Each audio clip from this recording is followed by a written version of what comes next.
कौन सा answer? Answer देखो क्या कहता है question. The value of charge on the wild droplet experimentally observed. कोई एक्सपेरिमेंट किया ये भाई साहब, जिसमें इसको 1.6 इंटू 10⁻⁻19 कूलम चार्ज आया। और कितना आया? 2.4 इंटू 10⁻⁻19 आया। और कितना आया? 4 गुना 10⁻⁻19 कूलम आया। The value of electronic charge indicated by which. ये जो एक्सपेरिमेंट आया, ये सब जो वैल्यू आया, इससे कौन सा चार्ज इलेक्ट्रॉन पे पॉसिबल है, ये पूछता है। जैसे हम लोग पिछले दिन मुलिकन्स वाइल्ड ड्रॉप एक्सपेरिमेंट किए थे, तो कितना चार्ज आया था? तो अब जो भी चार्ज होगा इसका मल्टीपल होगा। तो 2 से गुना करेंगे तो 3.2 इंटू 10⁻⁻19 आ सकता है। यदि वाइल पे 2 इलेक्ट्रॉन होगा, 3 इलेक्ट्रॉन होगा तब 4.8 इंटू 10⁻⁻19, 4 होगा तब 6.4 इंटू 10⁻⁻19, 5 होगा तो 8.0 10⁻⁻19। आ सकता है कि नहीं आ सकता? आ सकता है ना? ठीक है। उसी तरीके से इसको आ रहा है ये सब, तो कौन सा चार्ज पॉसिबल होगा? तो देखना ये चाहिए कि 16, 24, 4 किसका मल्टीपल है। हाईएस्ट कॉमन फैक्टर एचसीएफ क्या है? तो 8 यदि रहेगा 0.8, तो एक इलेक्ट्रॉन पे यदि इतना चार्ज आता है तो 2 पे इतना आएगा कि नहीं, 3 पे इतना आएगा कि नहीं, 4 पे इतना आएगा कि नहीं। तो आंसर इज डी। जैसे ये लेते हैं कि ये आएगा, तो 2 इलेक्ट्रॉन पे 3.2 आना चाहिए था ना, लेकिन कहीं है। 3 पर 4.8 आना चाहिए था, लेकिन कहीं पे है। इसका मतलब यदि वाइल ड्रॉप एक्सपेरिमेंट में आपको वैल्यूज ये सब आ रहा है, इसका मतलब चार्ज का वैल्यू कितना आ रहा है? 0.8 into 10⁻⁻19।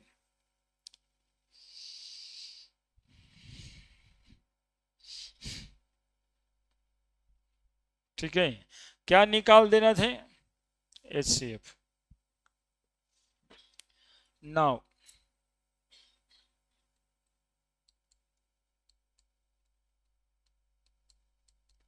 Discovery of proton.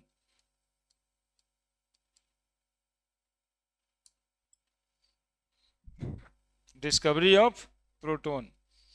Atomic structure का नोट्स पूरा किए 2 क्लास का? नहीं मिला था कैसे? हम दोनों क्लास आपको मैसेज किए हैं। तो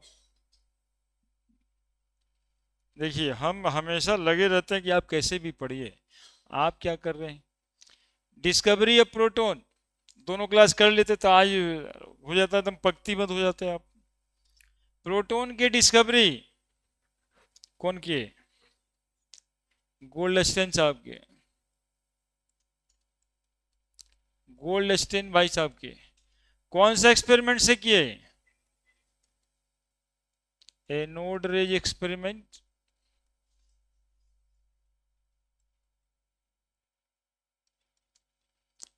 और केनाल रेज एक्सपेरिमेंट भी बोलते हैं इसको।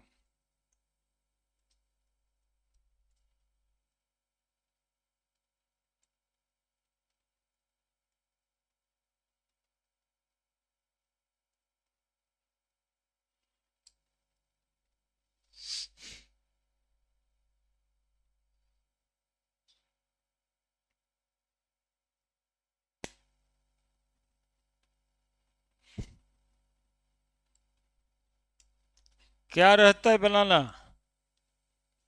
एक डिस्चार्ज ट्यूब।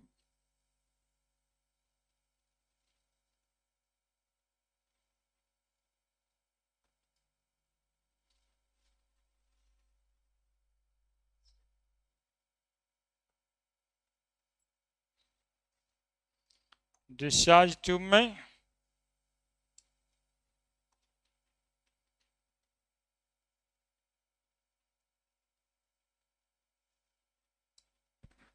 लेते हैं एक परफोरेटेड कैथोड,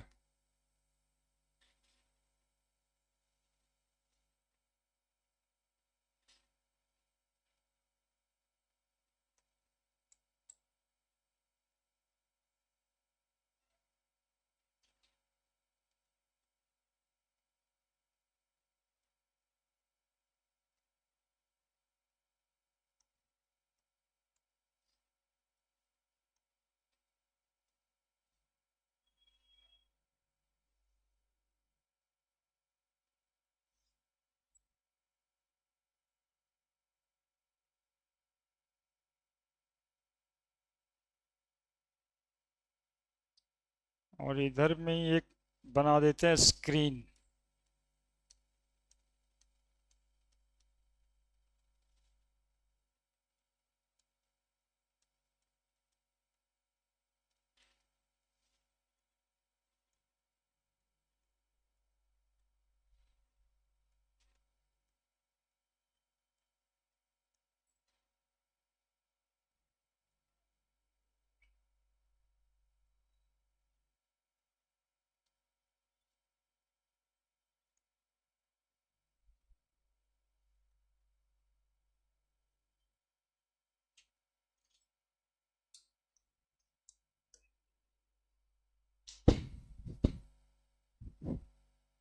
जल्दी बनाइए ना, तो इतना देर, इतना इस सब में,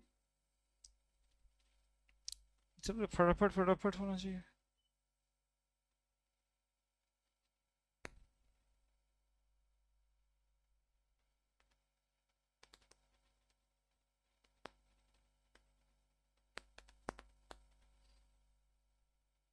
आज तुम इतना सीरियस कैसे, कुछ बोल ही नहीं रही।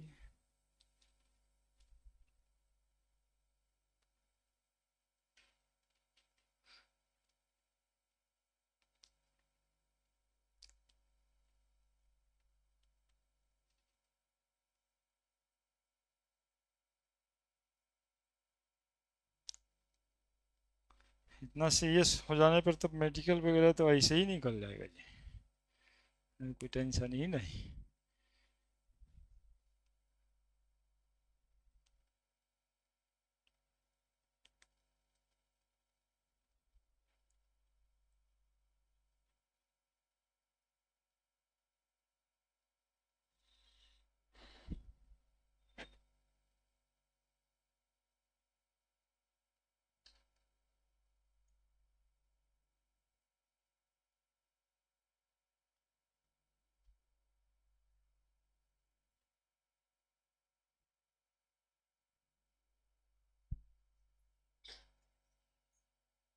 नहीं, पिछले बार देखना कैथोड के पीछे लगाए थे, एनोड, हाँ एनोड के पीछे लगाए थे, इस बार कैथोड के पीछे लगाए, तभी आपको ये रेज का डिस्कवरी होगा।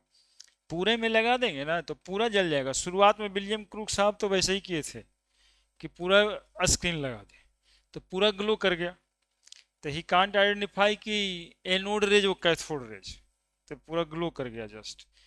उसके बाद ये भाई लोग एक एक तरफ स्क्रीन लगा के देखे तो कैथोड रेज और एनोड रेज, हम दोनों तरफ स्क्रीन लगा देंगे दोनों तरफ ग्लो कर जाएगा, है ना।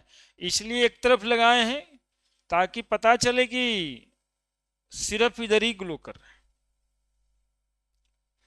अब देखिए परफोरेटेड कैथोड लिया गया है, इसमें एक्सपेरिमेंट कैथोड रेज के जैसा ही है, परफोरेटेड कैथोड लिया गया है।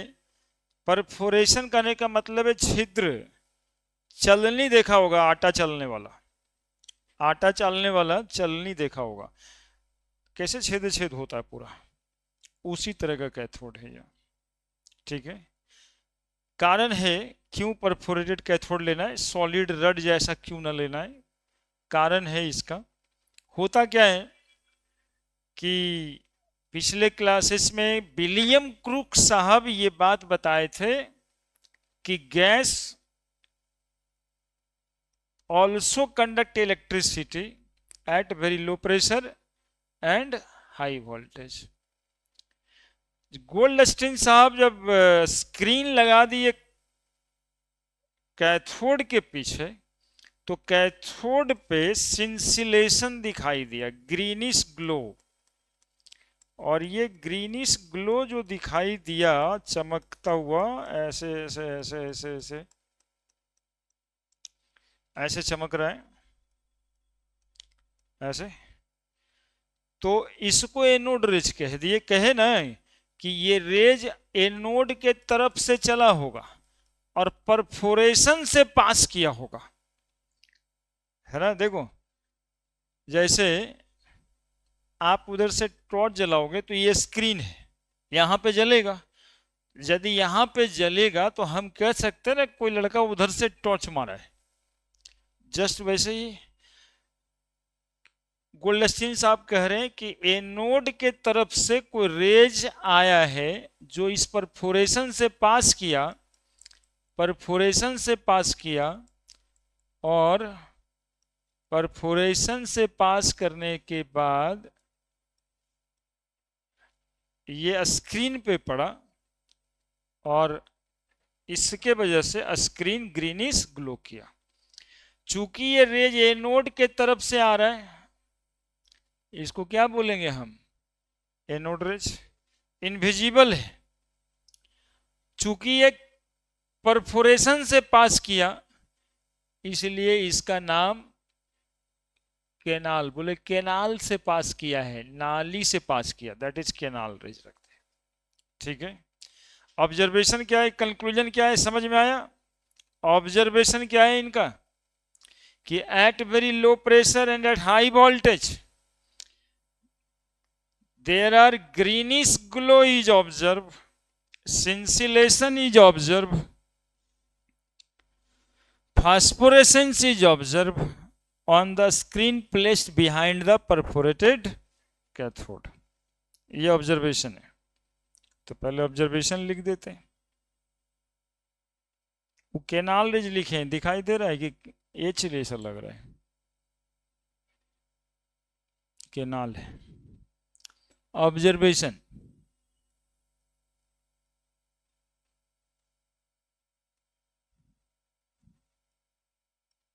at very low pressure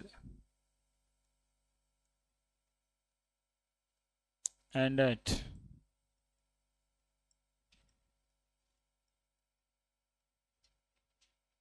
high voltage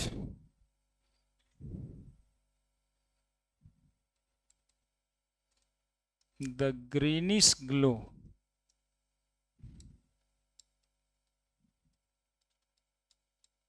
और phosphorescence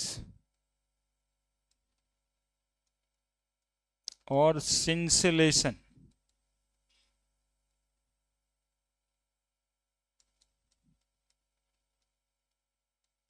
produced at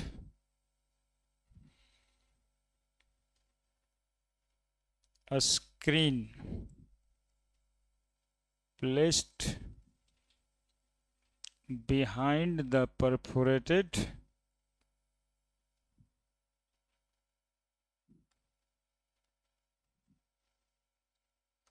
cathode।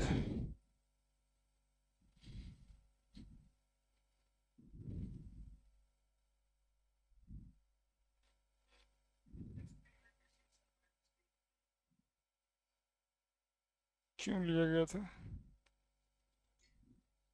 Screen zinc के सल्फाइड का बनता ही था, है ना। जैसे कि अभी फास्फोरस कब बनने लगा टीवी में, है ना, तो उस समय जिंक सल्फाइड का बन रहा था। स्क्रीन मतलब कुछ वैसा क्या समझता, स्क्रीन मतलब क्या, स्क्रीन मतलब जिस पर इमेज बन जाए। जैसे ये व्हाइट वॉश किया हुआ इसको भी स्क्रीन कर सकते हैं, प्रोजेक्टर वाला सिनेमा इस पर चल जाएगा। और नहीं तो धोती टांग देते एक ठो, वो भी स्क्रीन बन जाएगा। तो जिंक सल्फाइड का पेंटिंग शीशा पे किया कर दिया गया, ऐसे समझिए। स्क्रीन से मतलब है,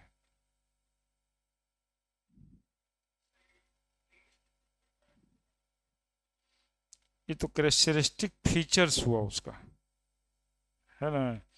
जैसे सोडियम को जलाने से येलो ही प्रोड्यूस करेगा, है ना, और याद करेगा 10वां में पढ़ा होगा, सोडियम से येलो, पोटेशियम से क्रिम्सन रेड, नहीं, और या वॉयलेट था शायद। तो जिसका जो पार्टिकुलर कलर है वही आएगा, दूसरा नहीं,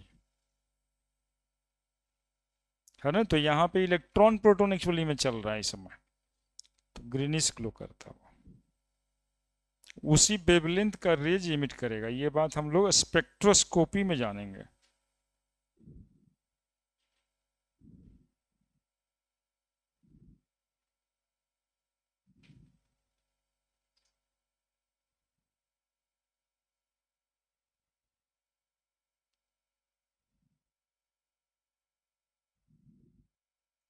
लिख दिया?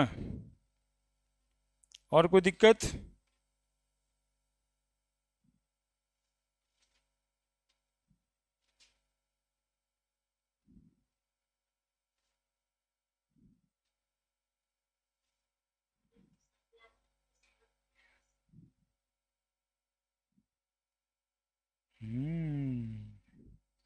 कोई जापानी में लिख दिएगा?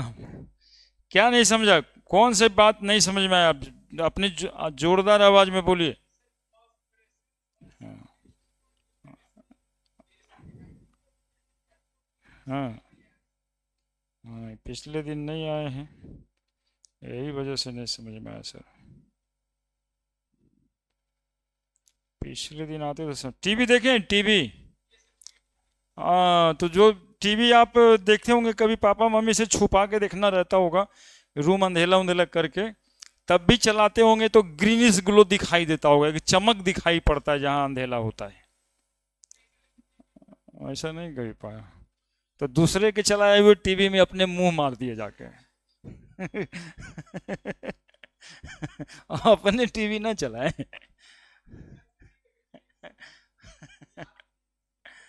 बस अपने टीवी चला देना है और कुछ नहीं करना है, ऑन करना है, देखिए कुछ ग्लो आएगा, ग्रीनिश ग्लो आता है सर। कुछ नहीं, ग्रीनिश ग्लो ही होता है सर।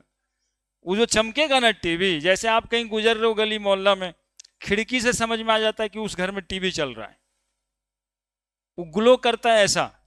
लाइट जल रहा है तो लाइट की समझ में आती है कि उसमें लाइट जल रहा है, बल्ब जल रहा है, उसमें समझ में आता है कि ट्यूब लाइट जल रहा है। उसी तरह से समझ में आता है कि उस घर में टीवी चल रहा है। तो टीवी का एक खास इल्यूमिनेंस होता है, उसी को फास्फोरेसेंस कहते हैं।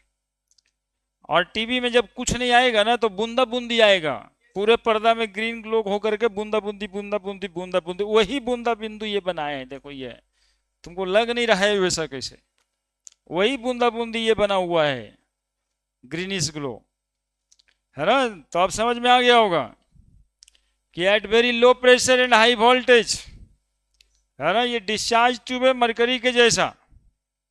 देख रहे हो पहले से ये स्विच बंद था तो कुछ चमकता था, बोलो, देखो ऐसे जो देखो कहाँ कुछ चमक रहा है, ऐसे लाइट जला चमक गया ना पूरा, बस वही कर रहे हैं सब, डिस्चार्ज ट्यूब है ये।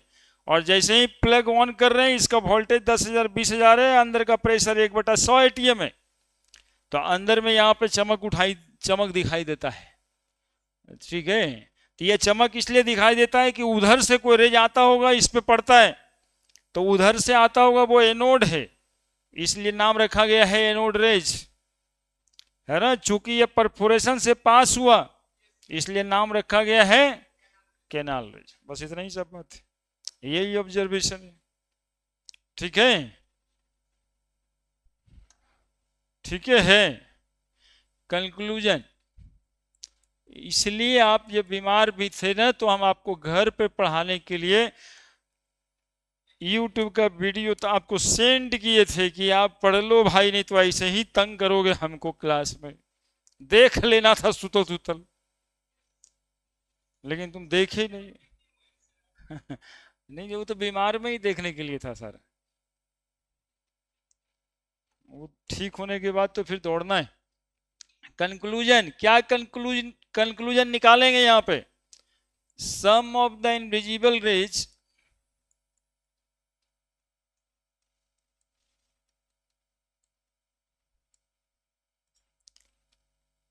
coming from the side of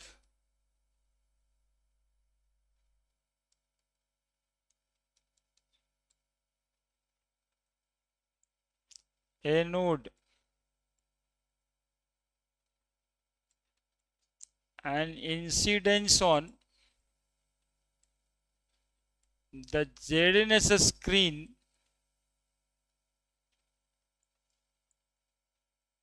placed behind the perforated cathode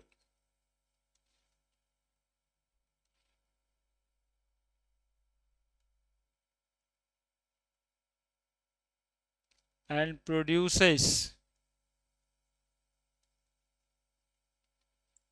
greenish glow और सिंसिलेशन, वो जो बूंदा बूंदी होता है उसको क्या बोलते हैं इंग्लिश में? सिंसिलेशन। और जो चमक स्पेशल टाइप का दिखाई दे रहा है उसको क्या बोलते हैं? फास्फोरेसेंस, है ना। और ग्रीनिश ग्लो तो सब कह ही सकता है ना, हरा रंग का चमक। Some of the invisible rays coming from the side of a node and incidence on the ZNS screen placed behind the perforated cathode and produces greenish glow. Since the rays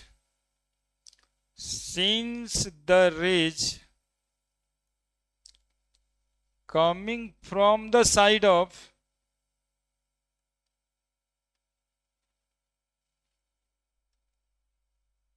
a node, it called as anode rays, and also passes through perforation of cathode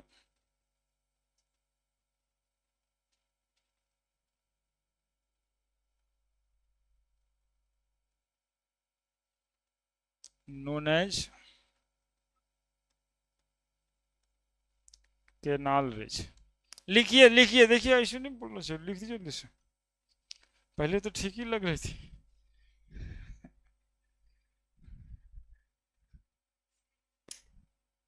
हाँ, बोल नहीं रही थी तभी तो ठीक थी। Serious होना चाहिए, टॉपिक उतना भारी नहीं है इसलिए कि वो उतना सीरियस होकर सुने ही सब चीज़ों को। ये सब तो हंसते खेलते सुन लेने वाला है। अब हमारे पास देखिए दो तरह के बच्चे, एक दो क्लास आगे पढ़ लिया यूट्यूब से, लिख भी लिया, एक ठो को देने के बाद भी नहीं लिखा और बोल रहे सिंसिलेशन का होता है सर। है, रिडॉक्स रिएक्शन भी होगा। चैप्टर करके नहीं हो, 4 लेक्चर होगा ऐसे। नहीं, प्लेलिस्ट सेपरेट नहीं है, बना देते हैं। हाँ, आजकल में बना देते हैं, उसका इंडिपेंडेंट नहीं है शायद, बना देते हैं। चलिए, आप लोग के सिलेबस में भी तो नहीं आ रहा था ना, इसलिए इस बैच में रिडॉक्स बाद ही में सोचे पढ़ाएं, मतलब ईयरली में आएगा, अभी नहीं आ रहा था। वो स्कूल सिलेबस की वजह से परेशानी बहुत है। सोच रहे हैं स्कूल सिलेबस एक ही दिन में 4-6 घंटा आप लोग को पढ़ा दें हम, मतलब इस महीने में कभी कभी। जैसे एक दिन बुला करके क्लासिफिकेशन ऑफ मैटर, जो जो वो पूछेगा वही वही बता देंगे। स्कूल में जो जो आ सकता है वो बता देंगे क्या। तो बचपन हमारा कुछ कुछ बड़ा दूसरे निगाह से हमको दिखता हुआ नजर आता है कि हमारे स्कूल में परीक्षा होगा या ये पढ़ा रहे एटॉमिक स्ट्रक्चर। अब वहाँ हो रहा है क्लासिफिकेशन ऑफ मैटर, वहाँ हो रहा है केमिकल बॉन्डिंग भी हो रहा है। और हम यदि उतना फास्ट भागेंगे तो देखिए सेंसिलेशन फॉस्फोरेसेंस समझाना है, कैसे जाए। इनोमा में पढ़ना था, एक बार वहाँ नहीं पढ़े। हाँ, वो तो थ्योरी चैप्टर है पूरा, आसानी है। तो हम सोच रहे हैं कि 2 दिन लगेगा, यही 2 चैप्टर तो है, 2 संडे को 6 घंटे बैठा के पढ़ा देंगे। हाँ, तो सिलेबस तो हो जाएगा। 6 घंटा मतलब जिनको परीक्षा देना है वो आ जाएंगे, और जिनको इंटरेस्ट बाय इंटरेस्ट की चलो हम भी ख़त्म कर लेते हैं तो वो आ जाएंगे। मोटे मोटे तौर पे उतना तो बता ही देंगे उसमें ना, ज़्यादा डीप में नहीं जाएंगे, ज़्यादा छेड़छाड़ नहीं करेंगे, लेकिन चलिए तो बता देंगे वो, है ना। तो ये सोचे हैं हम।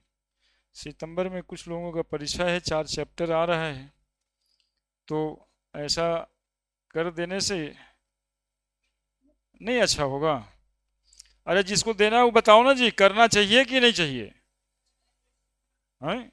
इसका है, उसका है, उसका, ऐसा परीक्षार्थी लोग है हमारा, और उसमें भी कुछ लोग हैं सब परेशान भी है।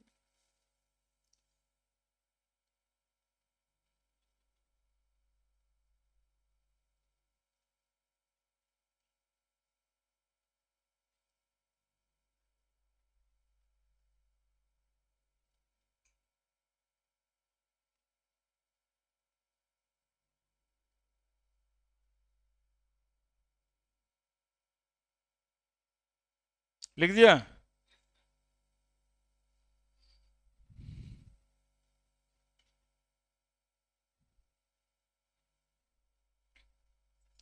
तो केनाल रेज क्यों कहते हैं, कैथो एनोड रेज क्यों कहते हैं? Clear now the properties of anode rays.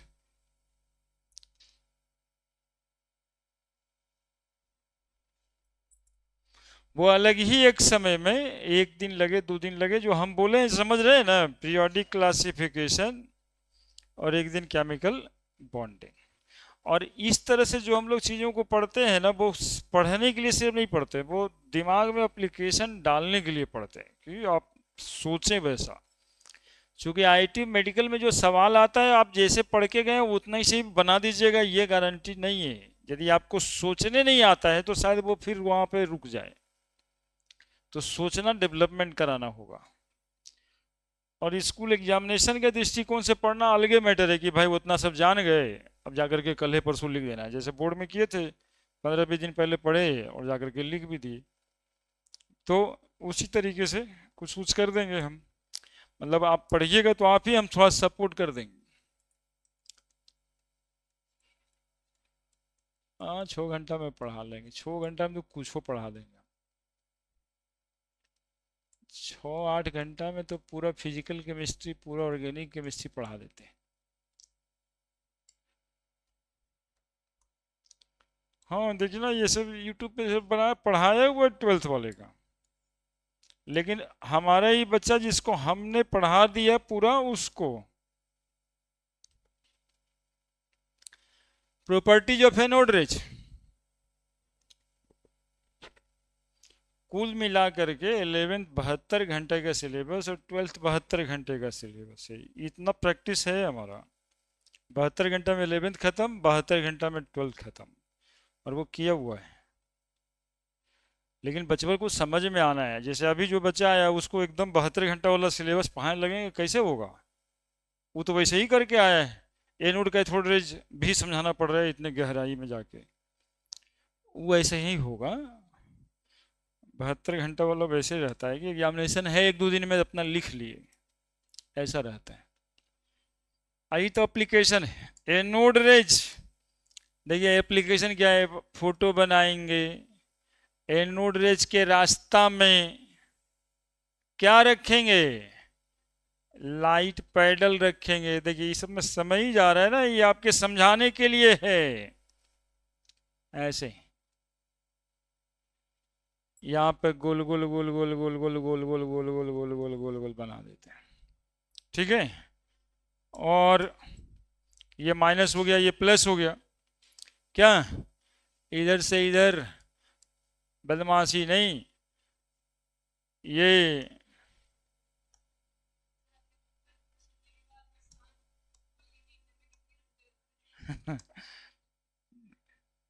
72 घंटा, हाँ तो लगेगा उतना।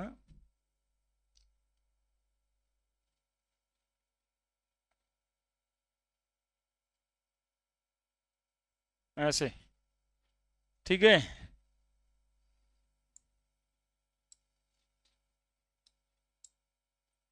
ठीक है जी, इधर से रे जा रहा है, देखो इधर से टकराया इसमें, तो ये लाइट पेडल जो है ना, यहाँ पे इसका क्या बन जाएगा, इमेज, ठीक है।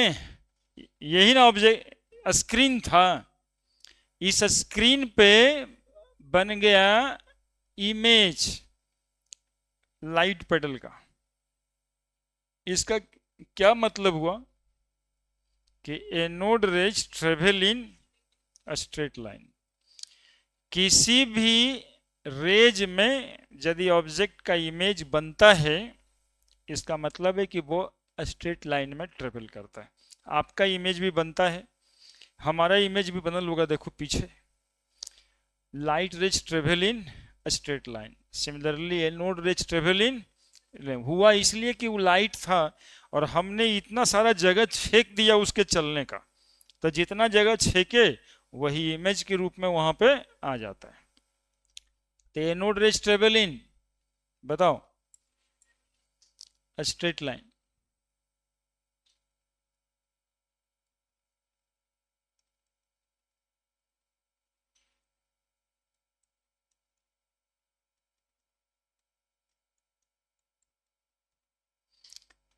क्या बोलते हैं इसको? रेक्टिलिनियर।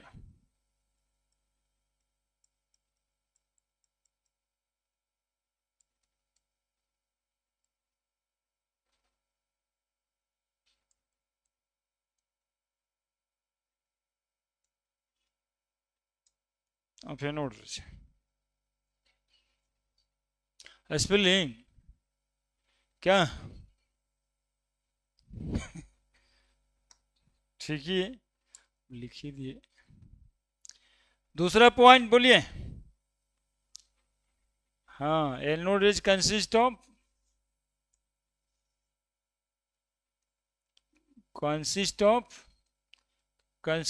फ्रॉम क्या? Material particle.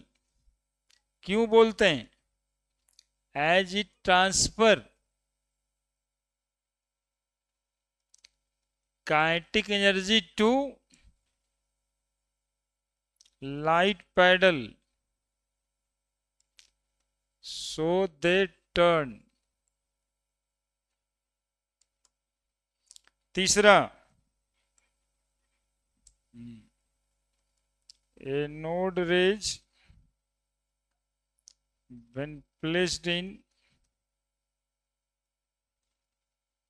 electric field, it deflected towards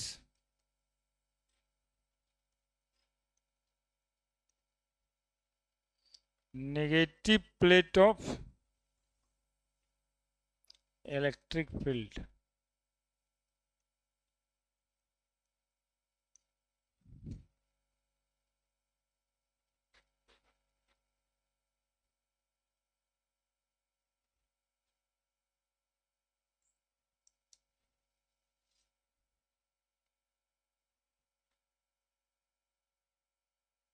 और बोलो।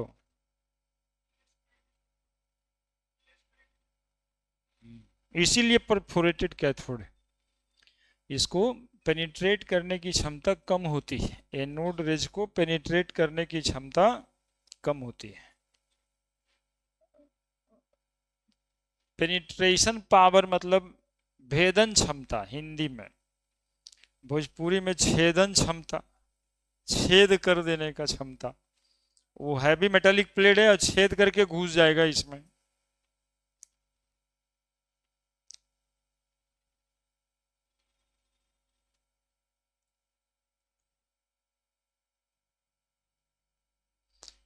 लिख बाबू जल्दी जल्दी। क्या आपको मेरा लिखा हुआ कुछ समझ में आया? कहा कि आपका जो लिखा हुआ कुछ समझ नहीं आया। हाँ, अब आ रहा होगा। हाँ।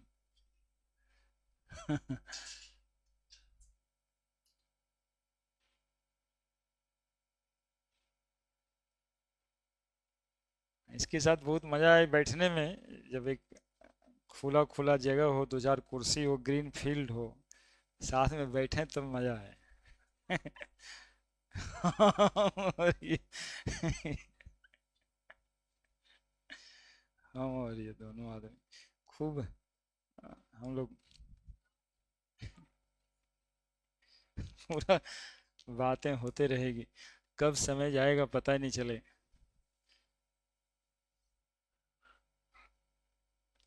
Anode raise when placed in electric field, anode rays को जब हम इलेक्ट्रिक फील्ड में रखेंगे, यानी कि उसमें इसको प्रोपगेट कराएंगे, तो it deflected towards negative plate.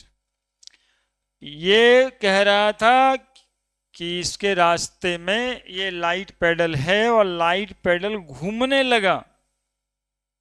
इसका मतलब है कि एनोड रेज में कोई मटेरियल पार्टिकल था जो लाइट पेडल से टकरा गया।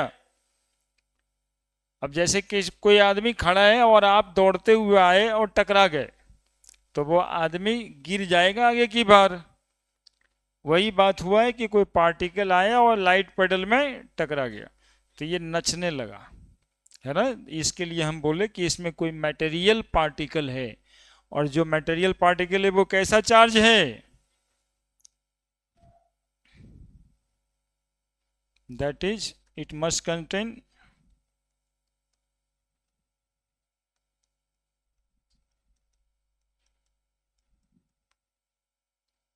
Positively charge particle.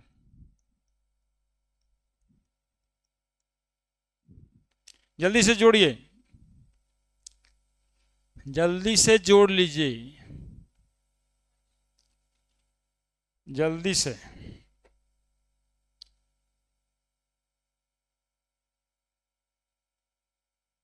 हो गया।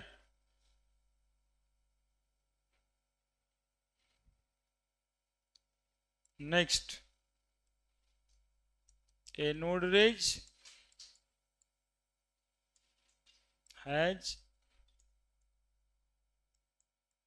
Less penetration power. Anode rays को पेनिट्रेशन पावर कम होता है। Due to this reason perforated cathode लिया गया था। एनोड रेज ऑल्सो हैज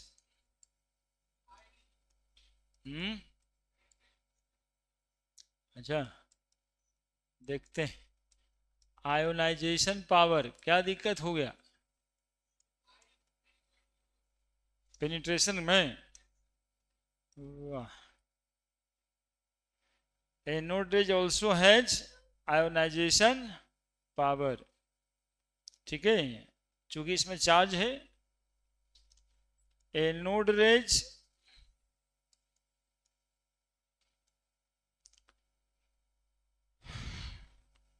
ये पांचों प्रॉपर्टी कैथोड रेज के जैसा ही होगा ना। एक प्रॉपर्टी आप लिख रहे हैं जो अलग है। हाँ, स्पेसिफिक चार्ज एनोड रेज का कांस्टेंट नहीं होता है। बहुत ध्यान देने वाला प्रॉपर्टी है, जो अब ही के समय में आपको वही वाला आना है। कौन सा? कि specific charge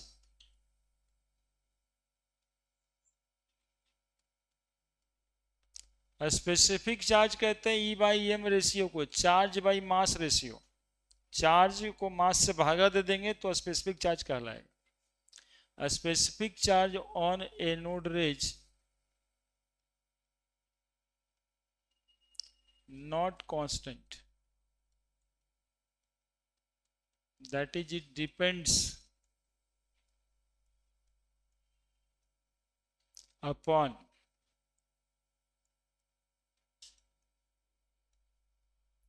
the nature of gas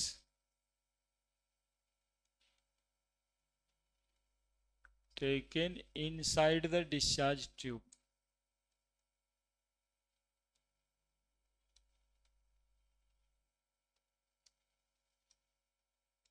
यानी डिफरेंट गैस लेंगे तो डिफरेंट स्पेसिफिक चार्ज आएगा। जिसका मास सबसे कम रहता है, जिसका गैस का मास सबसे ज्यादा होगा, कार्बन डाइऑक्साइड 44 हो जाता है, सल्फर डाइऑक्साइड 64 हो जाता है।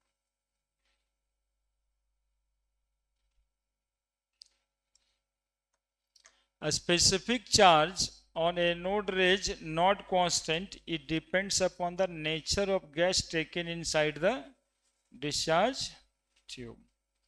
यानी कहना ये चाह रहे हैं यदि हम डिफरेंट गैस लेंगे तो specific charge must be different. For different gases taken inside the discharge tube,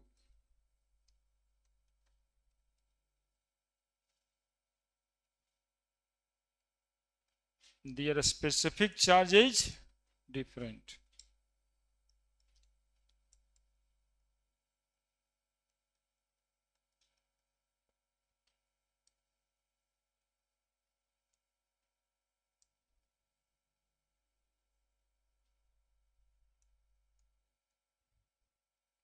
ठीक है, बोलो समस्या है? अब इस सारे प्रॉपर्टी से कंक्लूजन क्या निकला?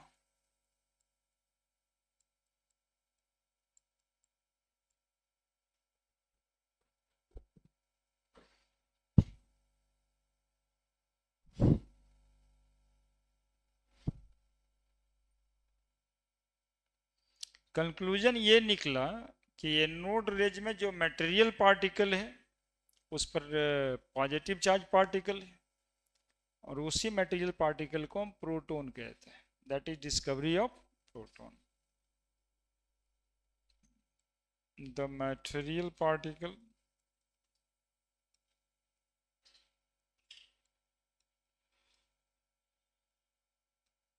which carry positively charged particle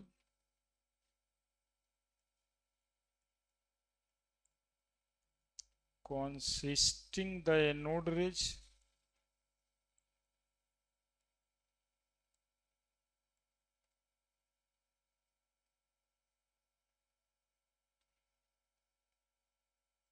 and called as proton। The material particle which carry positive charge particle, the material particle which carry positive charge consisting the cathode ridge, consisting the anode ridge and called as proton। तो discovery of proton हो गया।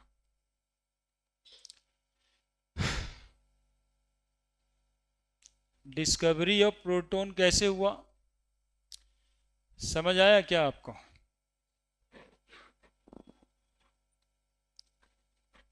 अब अलग अलग gas लेंगे तो अलग अलग स्पेसिफिक चार्ज आएगा। जिसका मास सबसे ज़्यादा होगा स्पेसिफिक चार्ज कम आएगा, और जिसका मास सबसे कम होगा स्पेसिफिक चार्ज उसमें सबसे ज़्यादा आएगा।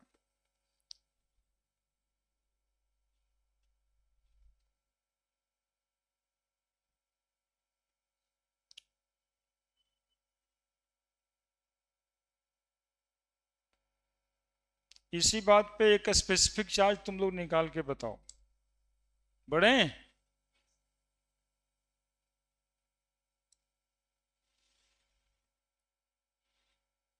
कैलकुलेट द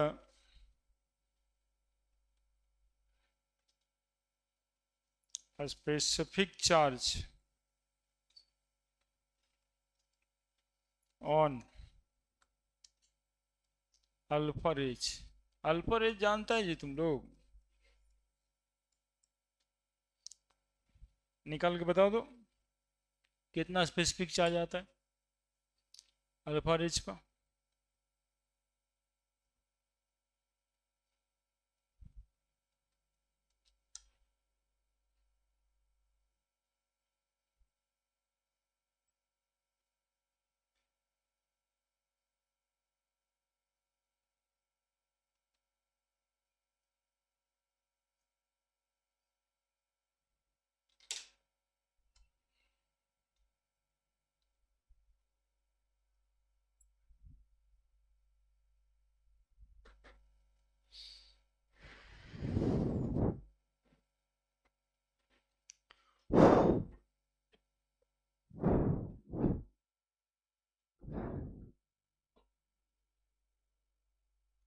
कितना आ रहा है?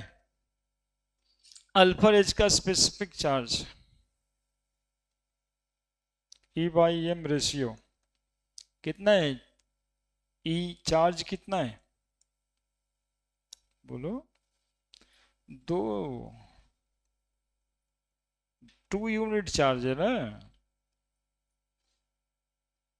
चार्ज 2 यूनिट है, 2 प्लस हुआ अल्फा एज। अब मास कितना है? अल्फा एज का मास 4 mu, तो 4 गुना 1.67 into 10 to the power minus 27 kg divide कर देंगे। कूलम पर केजी यूनिट होता अल्फा का, मतलब कि ई बाई एम का। चार्ज 2 यूनिट हुआ अल्फा एच का, नहीं इसको इससे काट दो, 2 यो करीब करीब कट ही ना जाएगा जी, कितना भागा देंगे? 1/2 0.5। अब कोई कहेगा नहीं सर ऐसे कैसे भागा दे देंगे सर, तो 2 से थोड़ा ज्यादा बढ़ जाएगा नीचे, तो 48 आएगा, और क्या आएगा? समझ रहे हो? 0.48 आएगा into 10 to the power minus 19 plus 27, 0.5 into 10 to the power 8 coulomb पर केजी। ऐसे निकाल देते हैं। मास जितना ज्यादा होता जाएगा स्पेसिफिक चार्ज कम होता जाएगा, है ना? मास जितना ज्यादा होगा स्पेसिफिक चार्ज कम होगा।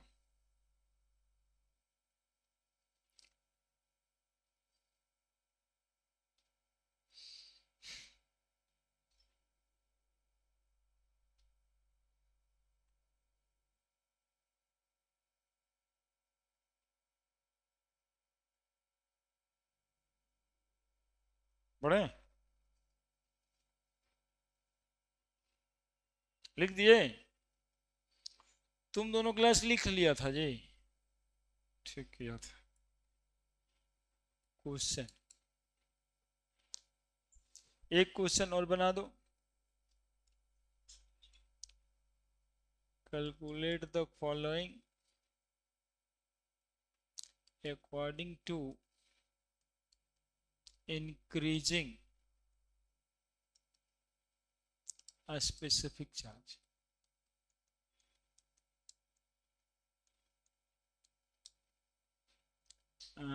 Electron,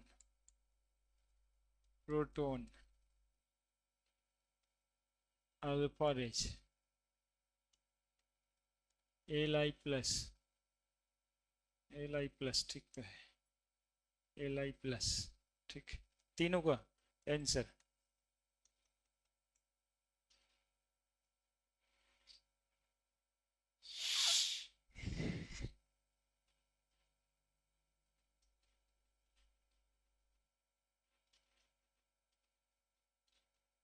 डॉक्टर साहब का दवाई जैसे मिस नहीं करना होता है, वैसे डॉक्टर मास्टर साहब का पढ़ाई भी होता है।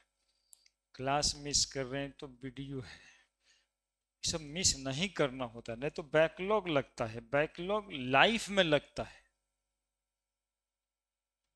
ना? इसलिए सब काम छोड़ करके, तुमको 24 घंटा होता है भाई, तुमको वीडियो देखने के लिए 40 दूनी 80 मिनट नहीं था, 1 घंटा 20 मिनट पढ़ाते हैं, 2x करके देखा जाए तो आई थिंक कि वो खत्म हो जाएगा 45-50 मिनट में,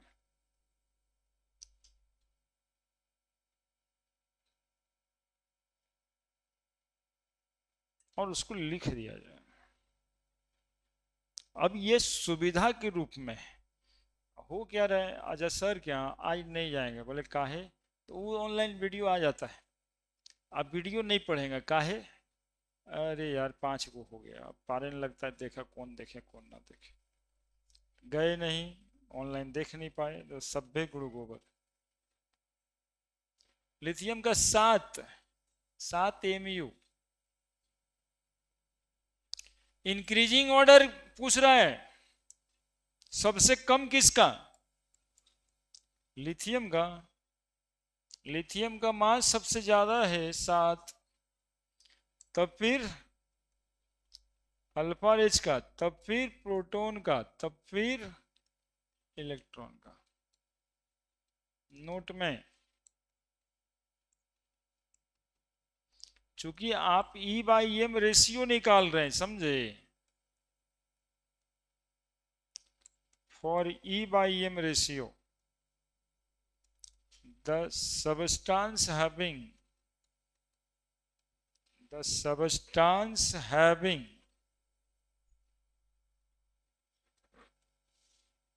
higher mass has less E/m ratio.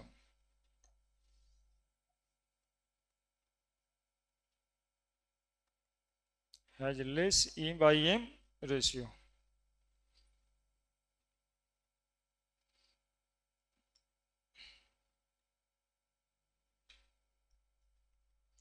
जिस सब्सटेंस का मास ज्यादा होगा उसका E/m रेशियो कम होगा। अब हमें दो बातें और जाननी हैं।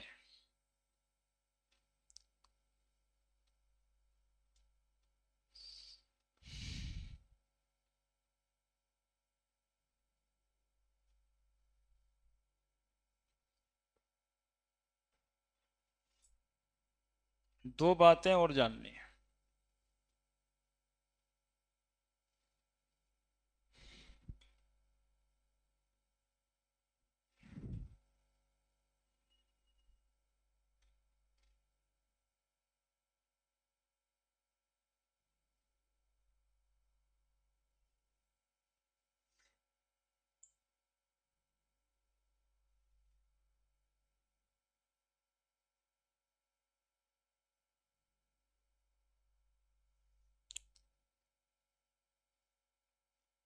लिख दिया?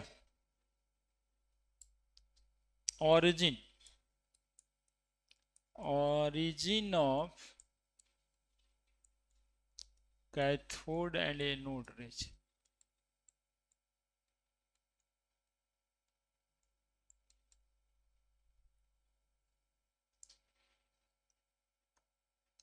एक्चुअली में इस टॉपिक में हमें ये जानना है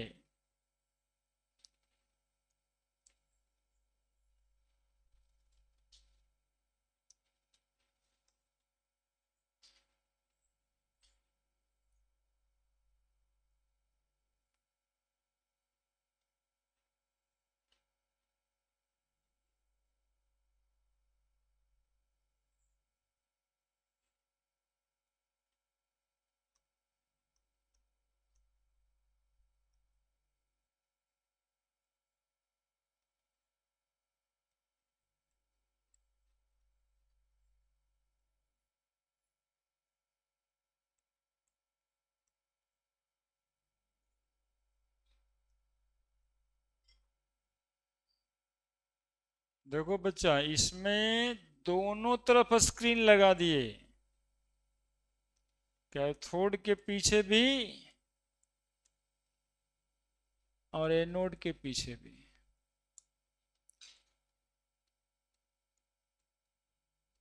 ठीक है?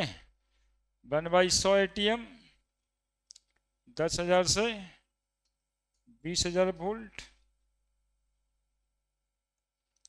यहां पे भी ग्रीनिश ग्लो दिखाई दिया,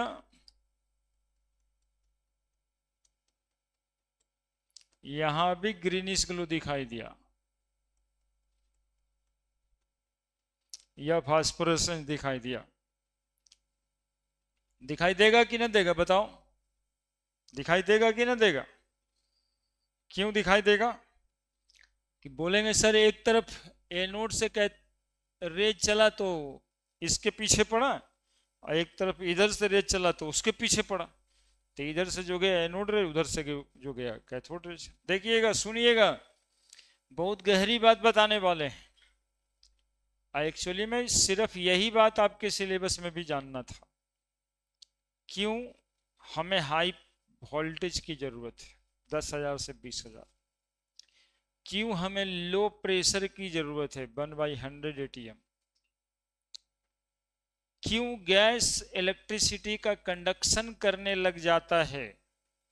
नॉर्मली गैस इलेक्ट्रिसिटी का कंडक्शन नहीं करता है, लेकिन लो प्रेशर और हाई वोल्टेज पे इलेक्ट्रिसिटी का कंडक्शन करता है। ये सब बात जानना है। मान लो कि इस डिस्चार्ज ट्यूब में हाइड्रोजन गैस भरे, ठीक है? तो हाइड्रोजन एक मॉलिक्यूल है, हाइड्रोजन का एक इलेक्ट्रॉन, हाइड्रोजन का एक इलेक्ट्रॉन, ये दोनों बॉन्ड बनाया है, कोवेलेंट बॉन्ड, मॉलिक्यूलर फॉर्म में एग्जिस्ट करता है। तो जैसे डिस्चार्ज ट्यूब है वहां पे, तो वहां पे जो हाइड्रोजन है, हाइड्रोजन मॉलिक्यूलर फॉर्म में है H2। तो सबसे पहले इसको लो प्रेशर और हाई वोल्टेज दे करके, लो प्रेशर और हाई वोल्टेज दे करके लो प्रेशर करते हैं। मतलब क्या? मतलब क्या?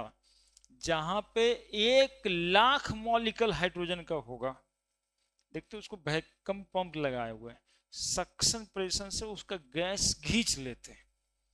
जहां 1,00,000 मॉलिक्यूल होगा वहां 10,000 मॉलिक्यूल हो गया, 1/100 एटीएम। मॉलिक्यूल की संख्या 10,000 हो गई। तो मॉलिक्यूल को अलग अलग कर दिया। वैक्यूम पंप लगाने का मतलब यही है। यदि हम और भी गैस मॉलिक्यूल, एक वो दो गैस मॉलिक्यूल रखें तो और भी प्रेशर कम हो जाएगा। तो सबसे पहले मॉलिक्यूल को अलग थलग करना है, इसके लिए लो प्रेशर किया। हाई वोल्टेज, वोल्टेज भी बराबर तुम लोग 10वां में पढ़ा होगा, वर्क डन पर यूनिट चार्ज ही होता है। वोल्टेज कोई अलग चीज नहीं है, that is amount of energy. तो एनर्जी दिया, इससे मॉलिक्यूलर हाइड्रोजन टूट गया एटॉमिक हाइड्रोजन में। मॉलिक्यूलर हाइड्रोजन, मॉलिक्यूलर हाइड्रोजन टूट गया और क्या बना दिया? Atomic hydrogen. अब ये एटॉमिक हाइड्रोजन H, एक न्यूक्लियस होता होगा H में, और बाहर में इलेक्ट्रॉन्स घूमता होगा। लेकिन ये इलेक्ट्रॉन और इस न्यूक्लियस के बीच भी तो फोर्स ऑफ अट्रैक्शन होगा। अब इसके लिए भी हाई वोल्टेज चाहिए होगा, और हाई वोल्टेज पे, हाई वोल्टेज पे,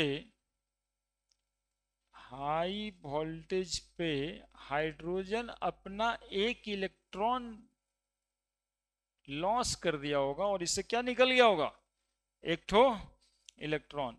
तो सुनो, हाइड्रोजन में न्यूक्लियस के अंदर एक प्रोटॉन और बाहर में क्या घूमता है?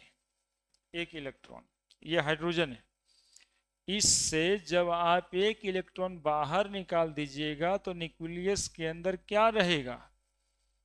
बोलो, एक प्रोटॉन ही तो रहेगा। अब जरा यहां आ जाओ, इसी हाइड्रोजन गैस पे जितना इलेक्ट्रॉन इसमें निकला, जितना इलेक्ट्रॉन्स निकला इससे, हाइड्रोजन गैस से, ये सारा इलेक्ट्रॉन किधर चला गया? पॉजिटिव प्लेट की तरफ गया, पॉजिटिव प्लेट की तरफ गया और बनाया कैथोड रेज, कैथोड रेज। अब जो प्रोटॉन बच गया था न्यूक्लियस के अंदर, जो प्रोटॉन बच गया था न्यूक्लियस के अंदर, ये प्रोटॉन पॉजिटिव चार्ज पार्टिकल था और ये किधर गया? नेगेटिव टर्मिनल के तरफ, ऐसे। और क्या बना दिया? Anode rays. देखिएगा थ्योरीज में लिखा गया है, the rays coming from the side of anode, coming from the side of cathode, from cathode नहीं, फ्रॉम एनोड नहीं। ये रड से रेज नहीं निकला, ये rays, cathode and anode rays originated from the gas taken inside the discharge tube. यहां hydrogen gas लिए थे, हाइड्रोजन गैस ही प्रोटॉन और इलेक्ट्रॉन्स में बट गया है, न्यूक्लियस और इलेक्ट्रॉन्स में बट गया है। तो कैथोड और एनोड रेज का ओरिजिन कहां से हुआ? कोई पूछे तो क्या बताएंगे आप? कैथोड से कैथोड रेज निकला था क्या?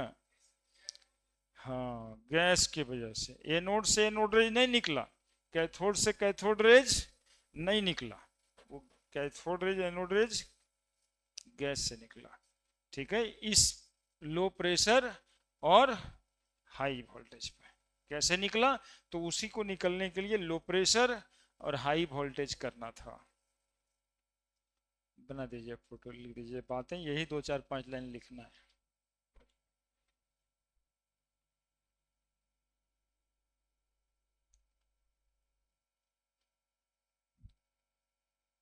हमको गर्मी लग रहा है।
लिख दिया।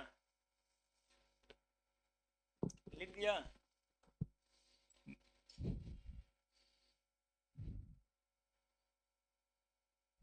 अब देखो दूसरी बात, स्पेसिफिक चार्ज एनोड का कांस्टेंट नहीं आया था, अलग अलग गैस लेते तो अलग अलग स्पेसिफिक चार्ज आता, ऐसा लिखा था ना। देखो वो क्यों था। हाइड्रोजन में लिए तो एक प्रोटॉन मिला, यदि आप हीलियम ले लेते तो दो प्रोटॉन मिलता। तो न्यूक्लियस के साथ में दो प्रोटॉन एक साथ घूमता।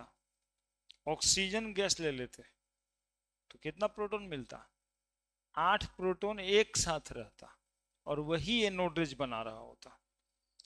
जबकि इलेक्ट्रॉन अकेले के लिए निकल जाता है, लेकिन प्रोटॉन अकेले के लिए निकलना संभव नहीं है। न्यूक्लियस को फोड़ना आसान नहीं है, इसलिए स्पेसिफिक चार्ज भी अलग अलग गैस लेने पे अलग अलग आएगा।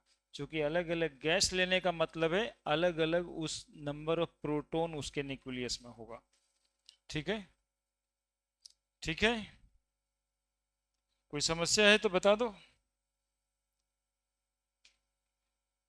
है ना। तो नीचे एनोड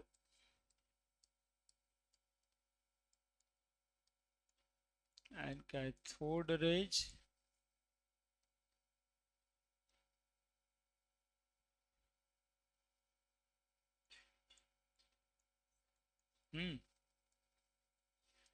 बोलो। originated from, क्या बोलो? the gas taken inside the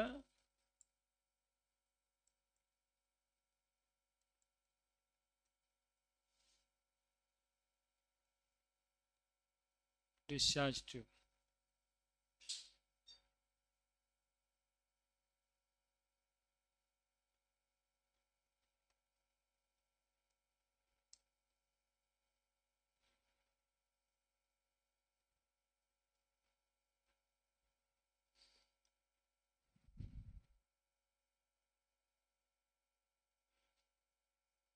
अरे लिखो, कहाँ हो तुम लोग, किस चक्कर में लगा हुआ पर।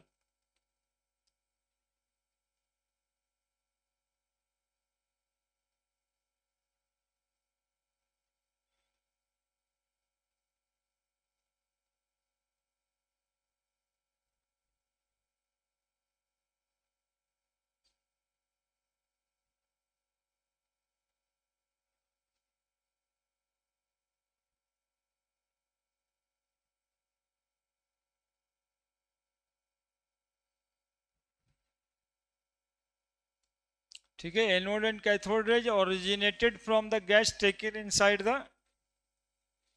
discharge tube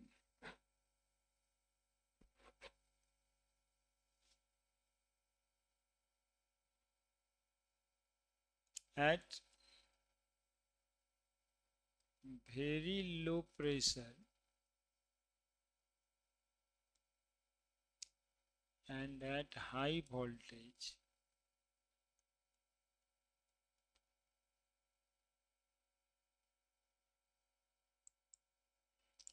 the molecular gas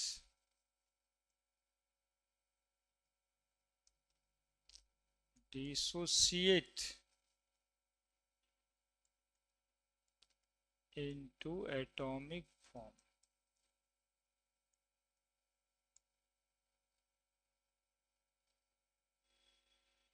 and from the atom electrons are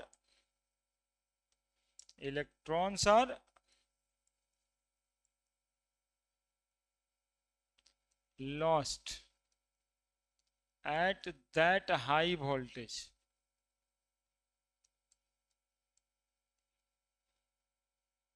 Since electron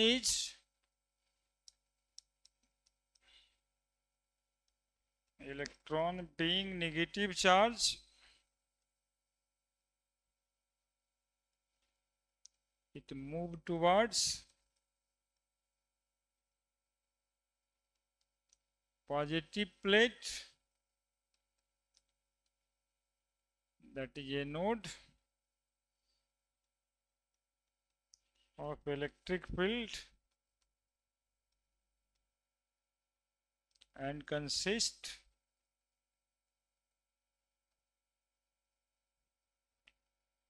cathode rays.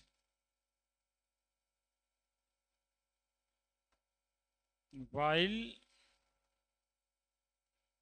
proton present inside the nucleus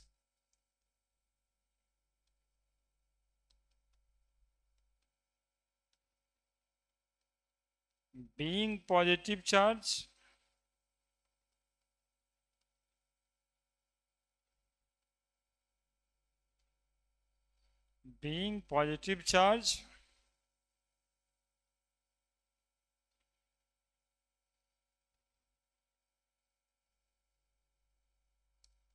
move towards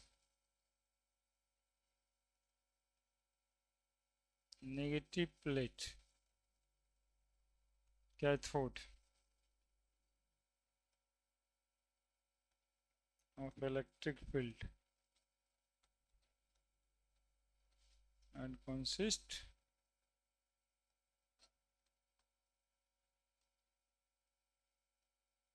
anode rays. है ना, पूरा ऑपरेशन कर दिए। कैथोड रेज एनोड रेज कहाँ से निकला, क्यों इलेक्ट्रॉन, क्यों प्रोटॉन।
ठीक है,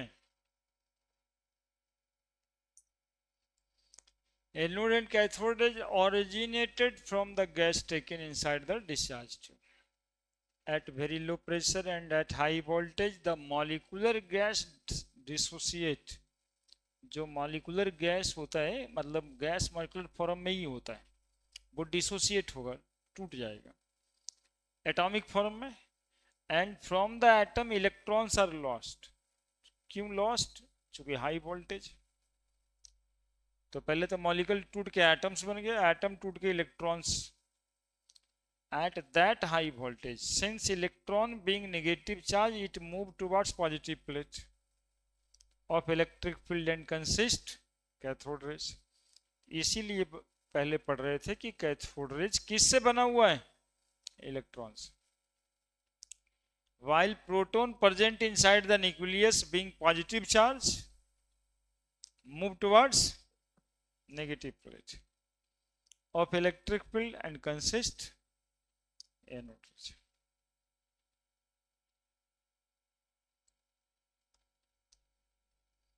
ठीक है, अब स्पेसिफिक चार्ज की बात रही कि एनोड रेज का स्पेसिफिक चार्ज कांस्टेंट क्यों नहीं होता है।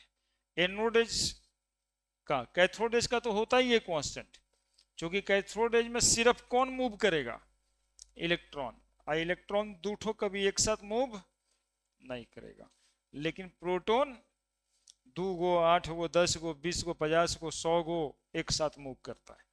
ठीक है,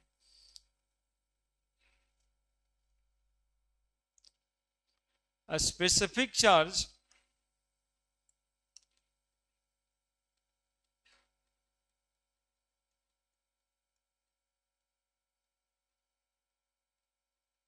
on anode ridge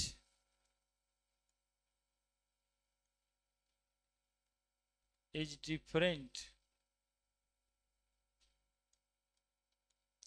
when different gases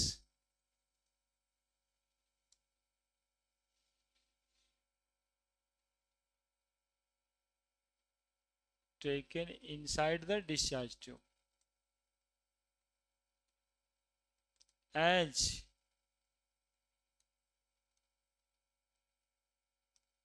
different gas has, बोलो क्या डिफरेंट होगा, different number of proton in the nucleus.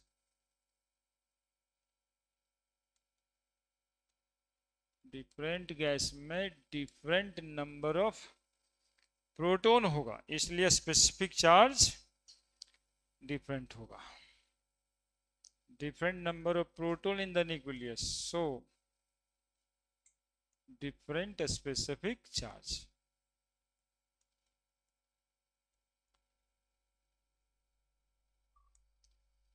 बस अब अगले दिन तुम लोगों को बताएंगे थॉमसन मॉडल, है ना, फिर रदरफोर्ड मॉडल। थॉमसन मॉडल तो बता भी सकते थे,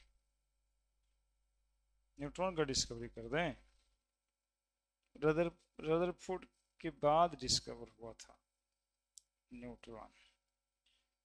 बताएंगे न्यूट्रॉन के बाद में क्यों डिस्कवरी हुआ, उसमें बहुत ज़्यादा कुछ नहीं है। इलेक्ट्रॉन प्रोटॉन के बाद Thomson model of structure of atom. Thomson के बाद रेडियो एक्टिव मतलब वो आ जाएगा रदरफोर्ड अल्फा एक्सपेरिमेंट की वजह से, है ना। तो थोड़ा सा रेडियो एक्टिविटी भी पढ़ लेना उसमें।